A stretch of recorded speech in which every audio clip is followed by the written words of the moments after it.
Hello, in this episode we're making a lava type rock, and this is a tutorial about hand painted techniques. This is all part of a much bigger course on gabbit.co.uk where you can go right through from beginner to advanced levels, and all the courses are free. You can also chat with me and join in the discussion at my Discord server. All the links are in the description. Now this is purely a painting in 3D tutorial. I'm not going into any PBR texturing yet, those will come at a later date. I'll just be showing the process of hand painted techniques. There will be some time lapse in here, but I will slow it down to normal speed as I talk about different areas and techniques. So here I am with a beveled default cube, and I'm using the same file that I used for the last tutorial. So if you want to know how to set up for painting, then follow that through to this point. But I'm going to go straight from here. I've hooked my new material up, which is called lava brick. I've set my bleeds up to 12, just to be sure. And I've got 3 different brushes. Dark, light and texture draw, they're my main brushes, so I've set up light and dark. The light uses the screen, the dark uses the multiply. Let's just paint to make sure it's working, and it is. And let's start off by filling it in with a base colour. I'll go for a sort of browny rocky colour, about there. And the last thing I'm going to do is set my display shading to shadeless. I'll go through until I'm happy with a sort of rock colour that I want to use, about there I think. And at that point it's good to add it to your palette. Press S to sample if you need to sample the colour and start a palette, or you can press the plus sign if you've already got a palette open. Now for ease I'm going to turn symmetry on in all the axes because that will speed things up, but it all depends on the shape that you're using. Going to go across to my texture draw brush, increase the size so it's slightly big, and I'm going to do the crevices. You could also do this with the multiply brush. Make sure your texture draw brush is on mix, and choose your base color to start with as a guide, and then bring it down so it's darker and more saturated like that. And lastly, I need to turn my strength right up.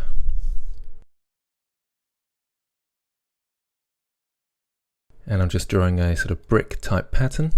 Do be careful of that stretch. I was too far over this way and it stretched across the shape this way. That's why I'm choosing to paint in the 3D program, because you could just as easily make this texture outside in something like Photoshop, but I want to show you the complexities of painting in 3D, which you'll probably want to do if you're doing anything like hand painted characters or similar. Okay, so I've got a nice outline there which is fairly basic. Let's just smarten these lines up a bit more.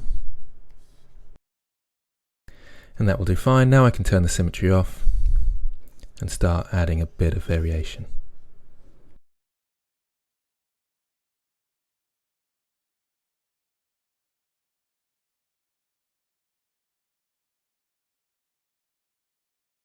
Notice these are quite wide for the moment. That's because I need space for my lava to go through.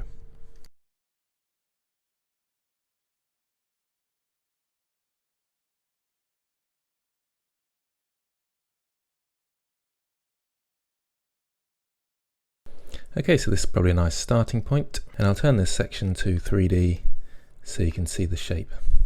And I'll keep the shading on for now. Okay, I've actually missed the stage here, which is really silly of me, because what I should have done is added variation to the rock first. I think I should still be able to do it now, but it's going to be more tricky. And really I should have added this stage later. You can work in layers as well, and that wouldn't have been so destructive. So I could have added all these lines to a new layer and added them in the node editor and built them up with mixed nodes. And that's another great way of working.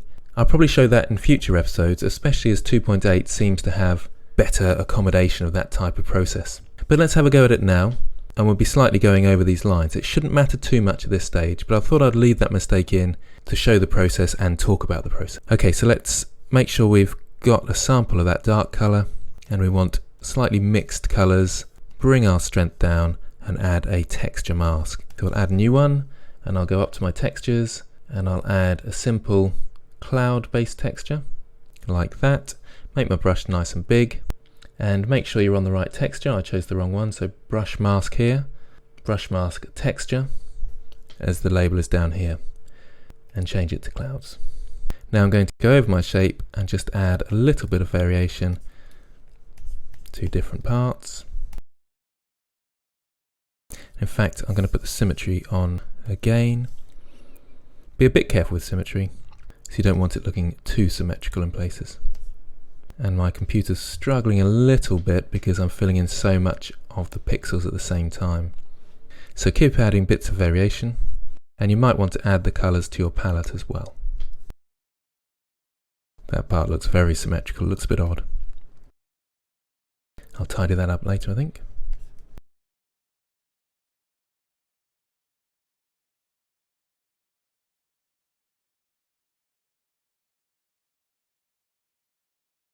Okay, so I think there's enough variation in the rock, and remember to save your image regularly. Okay, so we're ready for the next stage of detail, and we'll go for the lava. So it's going to be a sort of reddy orangey lava. So let's go to our red brush, bring it right down. Just see how that's looking to start with. Oh, I need to then mirror off though. That's one problem you may find, is that you forget about the symmetry, so always remember to turn your symmetry off and on when you need it. I'll turn the texture off and I'll put the strength up. I'll put the brightness up just a touch as well. And there I made another interesting mistake. I notice it's still coming out textured, and I put one on the texture as well as my texture mask. So just be aware of that. The texture and the texture mask are slightly different. The texture mask is a brush head, and the texture is literally a texture that you can use. They're both having similar results in this sense, so it doesn't make too much difference, but generally use the texture mask for a brush head style. There we go, it's working now. Bit bright. I'm adding some brightness a bit later on. Now with a lot of these pieces I'll just be going fairly quickly through, just to give you the techniques and the ideas and show you my workflow. And in some cases I'm kind of rushing a bit because I don't want to take up any of your valuable time. So hopefully you'll have a bit more time to spend smartening bits up, especially when it comes to the detailed sections. Again, this is quite rough. You don't have to worry too much about the detail at the moment. Just don't go over the line like I did there. But again, it doesn't matter too much if you do. Only happy accidents. And using a cube like this is a great way to practice because it's got the dimensions that you need to sort of work in 3D, but the shape hasn't got too much complexity, so it's quite quick to make and you can just get painting quickly. I'm going to be naughty and not do the bottom of the brick just to save a bit of time. That'll be enough to give me a finished render at least.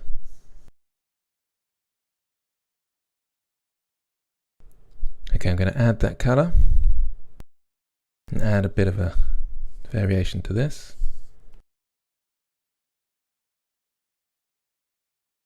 Okay, it's starting to get there already. We're slowly getting towards our desired result.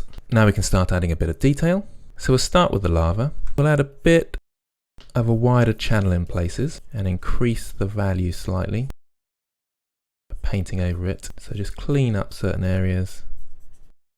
And I'll mainly work on this side for now, just so you can see what's going on.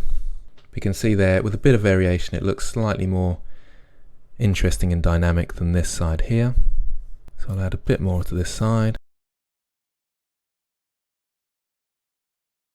There we go, looking good.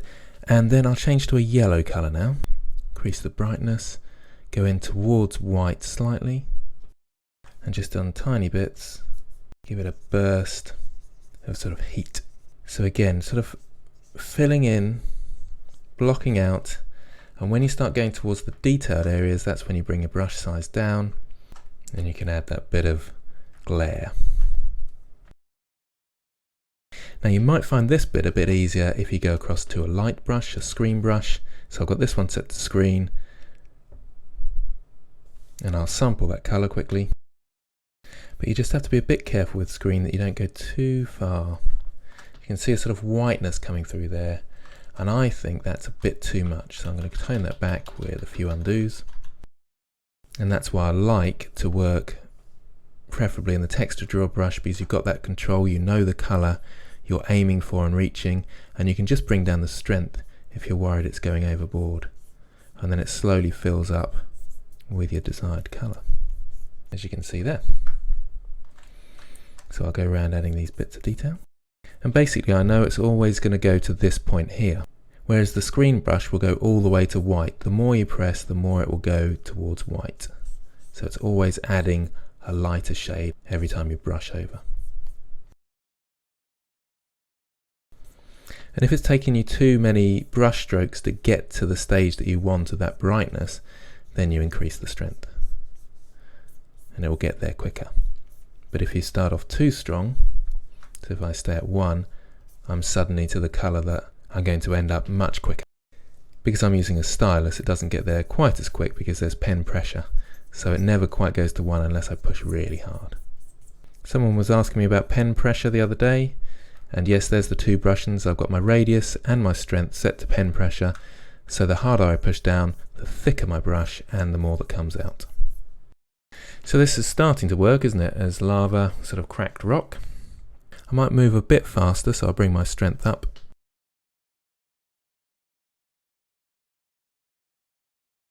And that's looking quite nice. Happy with that at the moment. So I want to add a bit of detail to the rock, and maybe some of this colour is spilling onto the rock occasionally, so let's have a go at that. I'll go for lighter colours, so I'll go for the base colour of the rock. In fact, I'll sample this bit for now, just make sure I'm on the same base colour, and then I'll go a bit brighter, somewhere around here. A very light brush, and just start adding some variation to the edges of the rocks that might be sticking out just a touch. So perhaps the lava has sort of pushed them outwards slightly.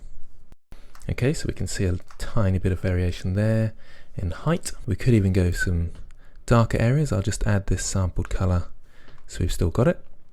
And then let's go for some darker areas, maybe with our base brush just down a touch, and just add tiny bits of variation around.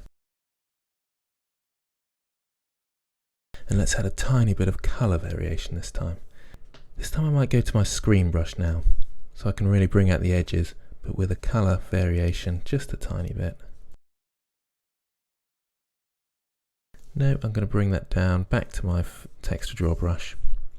I don't really like that one. Just experimenting with the edges now. I want a bit of colour spilling from the lava onto sharp bits of the brick. Let's see what that looks like. Yep, that's working for me anyway. What I might quickly try as well is a very soft, light brush. So I'm with screen mode, I'm going to the red, and I'm going to go with a very low strength. Make quite a big brush, and I just want to see if I can add a bit of highlight, probably too close in, to some of the bricks.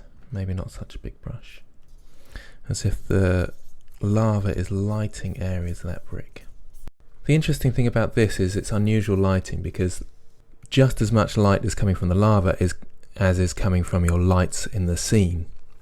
So where it spills off here is quite effective.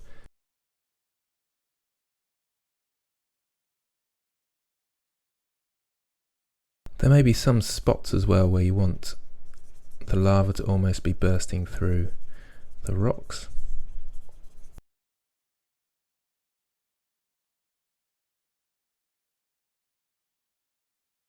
And I'm just going to add a tiny bit more of that sort of reflective glow from the lava.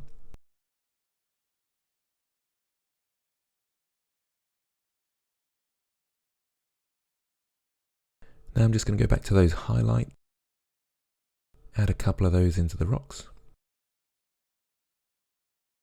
to make it look like they've got sharp edges that are sticking out.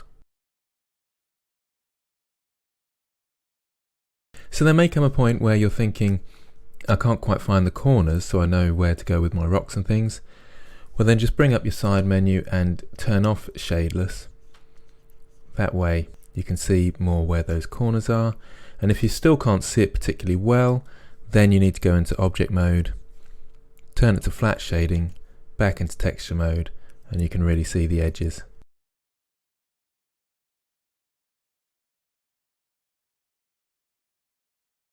Okay, it's kind of working, but we still need a bit of work. I'm going to turn the strength right down, change my color value really slightly, just for the sake of variation. I'll come more towards the red this time, and I'll make my brush quite big. And I want to give the idea that light is hitting the sides of these rocks. And that's what's making them stand out.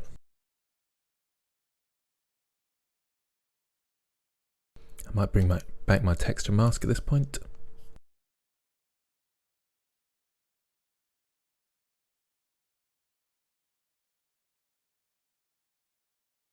Okay, I think we need a bit more shadow now in these rocks.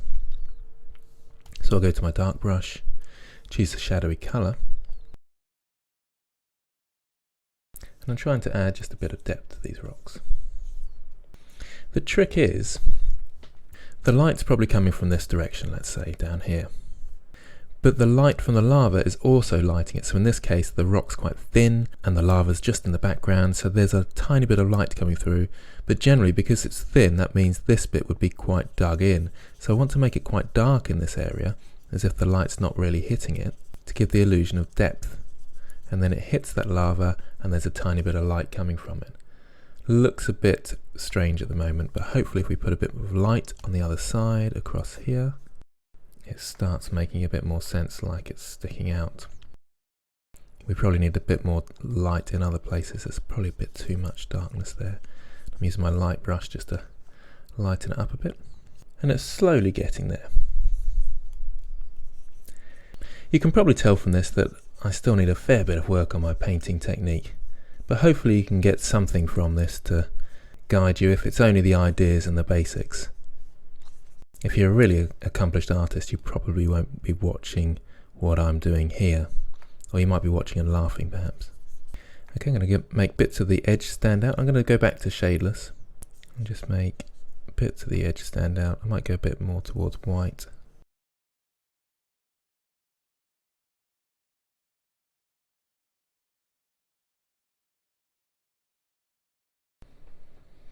It is getting there. I think there needs to be a bit of a red glow in some of these areas still, so I'll keep working on that.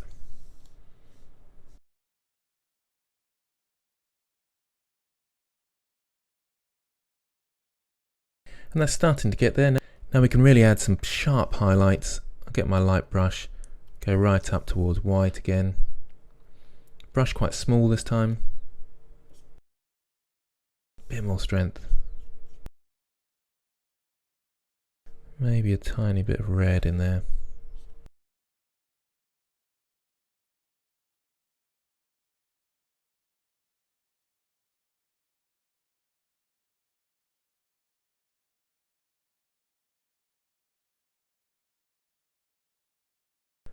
And the last bit's just a tiny bit of crevices in the rocks.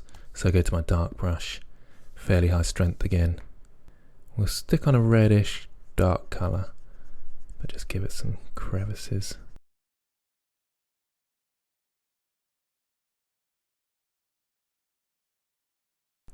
Now I didn't feel like the rocks had enough texture, so I'm sort of giving them a liney sort of texture. I'm not sure that's going to work, but I want to experiment a bit. Because like I say, I'm still learning myself and I want to experiment even whilst I'm doing these things. I'm not sure that worked as well, to be honest. The very last thing on this side is just to go with the light brush again, whack it right up this time, just in these tiny areas off a really sharp highlight, so it's gone almost to white where it's burning. It should make it pop a bit. Well, it's certainly getting there. And I'm going to keep going with the other sides now.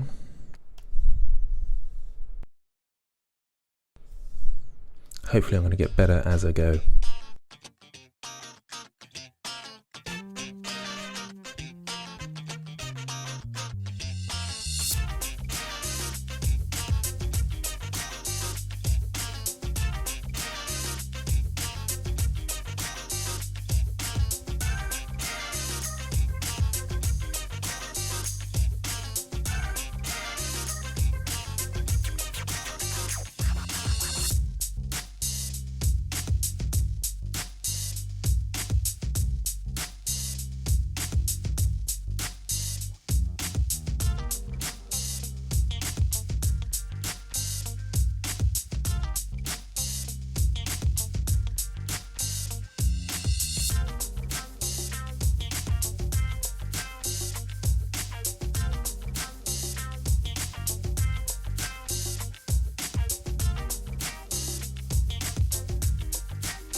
So there's the final piece. I added some contrast to this just to make it more vibrant. I hope you got something out of this. I'm not sure it's my most amazing piece, but hopefully you can get some tips and tricks from this. And remember to comment and feedback if you have any thoughts or suggestions. Thanks for watching.